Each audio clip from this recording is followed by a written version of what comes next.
9 जुलाई 1925 को ब्रिटिश राज में कर्नाटक के पादुकोण में पैदा हुए गुरुदत्त ने बॉलीवुड को प्यासा से लेकर कागज के फूल, चौदहवीं का चांद और साहिब, बीबी और गुलाम जैसी बेहतरीन फिल्में दी। 50 और 60 के दशक के तमाम फिल्मकारों में उन्हें सर्वश्रेष्ठ माना गया। लेकिन ये दुर्भाग्य ही है कि इस दिग्गज कलाकार की 10 अक्टूबर साल 1964 को महज 39 साल की उम्र में मौत हो गई थी। मुंबई के पैडर रोड में किराए के घर में गुरुदत्त की लाश मिली थी। बताया गया कि उनकी मौत बहुत अधिक शराब पीने और नींद की गोलियों के कारण हुई। लेकिन मौत को लेकर शंकाएं तब भी जाहिर की गई थी और आज भी उनकी मौत इंडस्ट्री के लिए एक सवाल ही है। गुरुदत्त साहब का असली नाम वसंत कुमार शिवशंकर पादुकोण था। प्यार से लोग उन्हें गुरुदत्त कहते थे।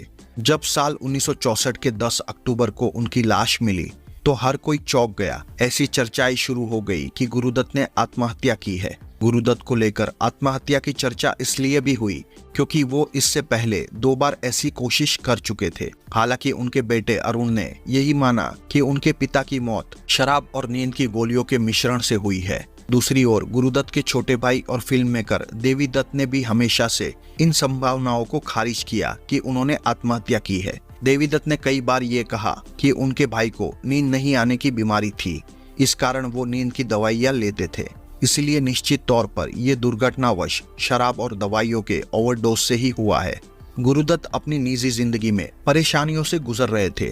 उनकी वैवाहिक जिंदगी में प्यार कम और कलेश ज्यादा बढ़ गया था। अपने एक इंटरव्यू में देवी दत्त ने कहा था कि साहिब, बीबी और गुलाम फिल्म के बाद गुरुदत्त और भाभी गीता दत्त ने समझौता कर लिया था, पूरा परिवार एक साथ रहेगा। 9 अक्टूबर साल 1964 को गुरुदत्त, तनुजा, रहमान और डायरेक्टर सईद लतीफ के साथ अपने प्रोडक्शन में बन रही फिल्म बहारें फिर भी आएंगी के लिए अपने स्टूडियो में थे। लेकिन माला सिन्हा उस दिन मद्रास में फंस गई थी, इसलिए उस दिन शूटिंग टाल दी गई। देवी दत्त ने आगे कहा, पापी बच्चों के स्कूल में पेरेंट्स टीचर मीटिंग के लिए गई थी। शाम तक दोनों बेटे तरुण और अरुण को भाई के पास आना था। हम कार में घर के लिए निकले। गुरुदत्त ने मुझे बांद्रा से पतंग और मांझा खरीदने के लिए कहा था। वो वीकेंड में बच्चों के साथ पतंग उड़ाना चाहते थे। फिर हम मुंबई के कुलाबा में रुके। उसने बेटों के लिए कपड़े खरीदे और कुछ मेरे लिए भी। इसके बाद हम कांजीबाई ब्रोकर के घर शराब की बोतल लेने गए। जब हम ये सब करके घर लौटे तो वो किचन में ऑमलेट बनाने चले गए। गुरुदत्त के साथ अपने उस आखिरी दिन को याद करते हुए देवी दत्त ने कहा, गुरुदत्त ने किचन से ही आवाज लगाकर मुझे कहा कि जब पूरा परिवार साथ रहने लगेगा तो वो उनके लिए भी खाना पकाएंगे। देवी दत्त अपनी बातचीत में आगे बताते हैं कि वहां से निकलने के बाद घर के नीचे ही मुझे अबरार अलवी मिले।